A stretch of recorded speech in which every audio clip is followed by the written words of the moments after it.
Testimony is a cornerstone of justice. In human courts, it is sought to establish truth. Individuals recount what they saw or heard, yet, human memory can falter. Intentions can be hidden.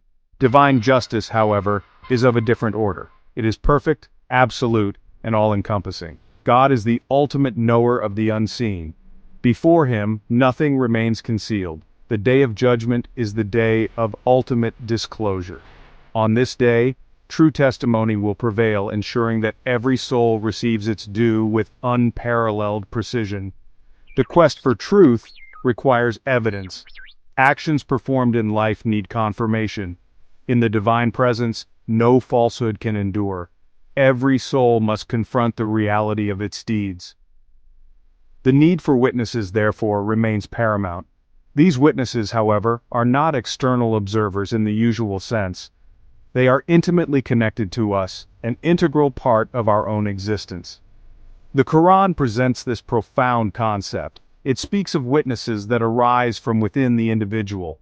This idea is central to Islamic eschatology, shaping our understanding of the final accountability. The Quran speaks of a most unique form of witness. This witness possesses qualities beyond human fallibility. It cannot be bribed into silence. It cannot be swayed by emotion. It cannot be mistaken in its account. This extraordinary witness is the human body itself. Our own limbs, our hands and feet, even our skin will be given voice. They will recount the actions we performed, the paths we trod. This is a powerful and humbling image of divine accountability. It underscores the profound seriousness of our earthly sojourn and the meticulous nature of God's justice. This concept challenges our everyday perceptions. We often view our bodies as silent instruments. We believe we command them, that they are subject to our will. Yet, the Quran teaches that on the day of reckoning, a different reality unfolds. Our limbs will find their own voices empowered by God. They will testify for us if our actions were righteous. They will testify against us if our deeds were wrongful. This divine mechanism ensures complete and utter fairness. No deed, however small or seemingly insignificant, will be overlooked. The scales of justice will be perfectly balanced by the all-knowing. The Holy Quran describes this extraordinary scene with vivid clarity. Surah Yasin offers a poignant depiction of this moment. God says, "That day we will seal over their mouths." 36:65.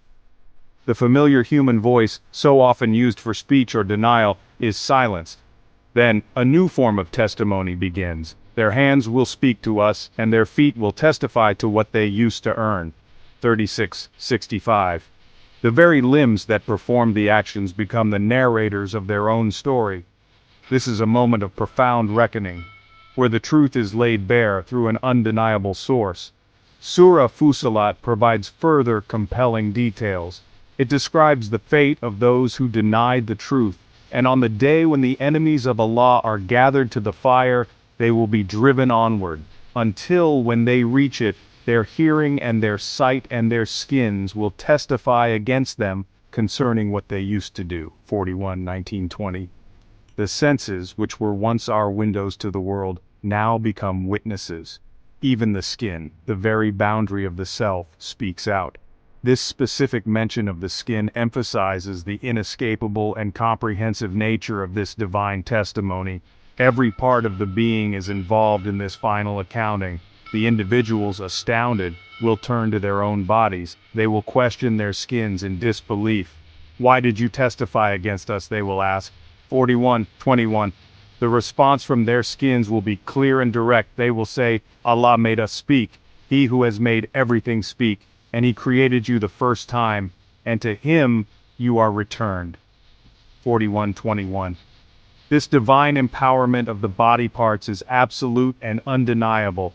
Their testimony is a direct manifestation of God's will and His infinite power. It serves as a reminder of creation and the ultimate return to the Creator. Surah An-Nur reinforces this solemn truth.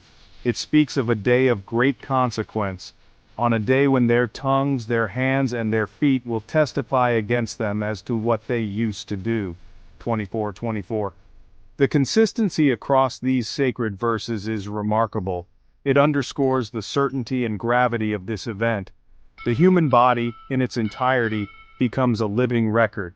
It is a scroll upon which all deeds are inscribed. On the day of judgment this scroll is opened, and its contents are made known before the divine judge, leaving no room for dispute or denial. Classical Islamic scholars diligently studied these verses. They affirm the literal truth of these divine descriptions. God, who bestows the gift of speech upon human beings, is undoubtedly capable of granting speech to their limbs. This power lies well within his omnipotence.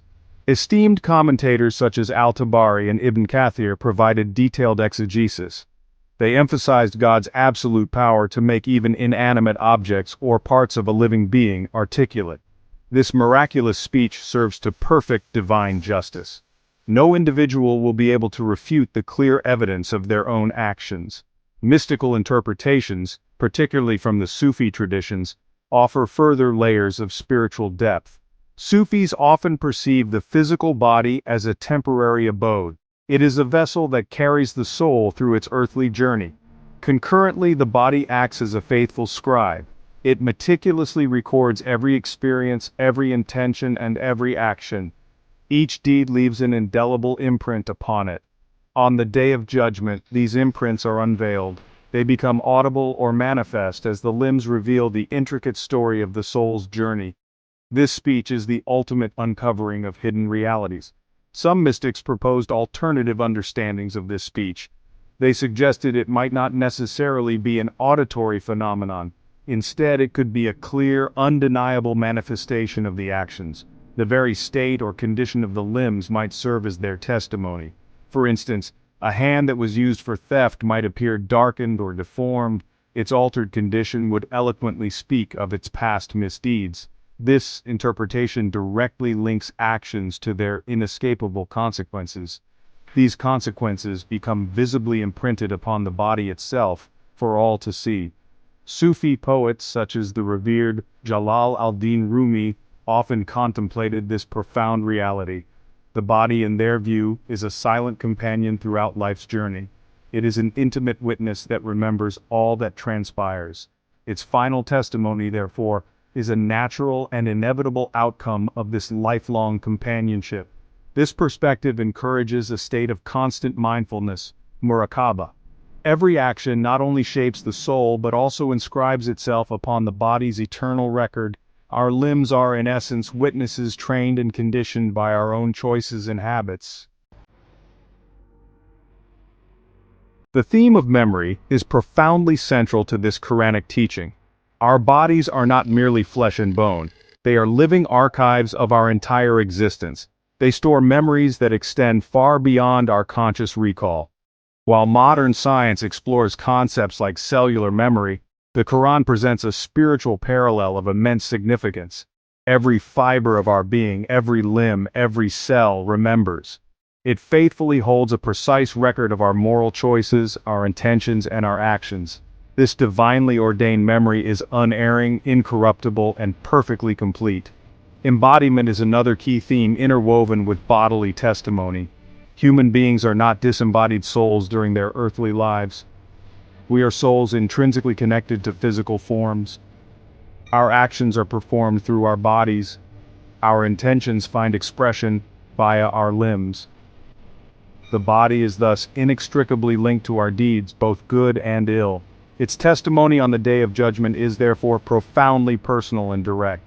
It is, in a sense, the self bearing witness against the self. This internal testimony prevents any possibility of denial or making excuses. Truth emanates from within. Divine justice, as portrayed through these verses, is revealed as meticulous and all-encompassing. It is also deeply intimate. It does not rely solely on external witnesses or circumstantial evidence. Instead, it draws forth truth from the very fabric of our being.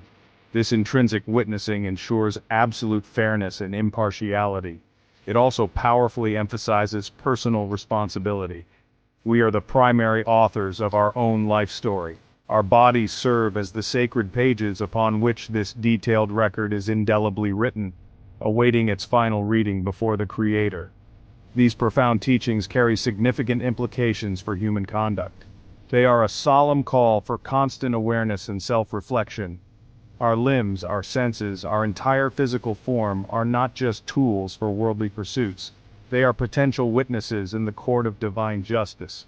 This understanding should guide our actions, our words, and even our thoughts. We should strive to perform deeds that our bodies will testify to with honor and joy. The silent witness within us is perpetually recording. It patiently awaits the day when all secrets are laid bare, inspiring a life of piety, integrity, and ethical consciousness.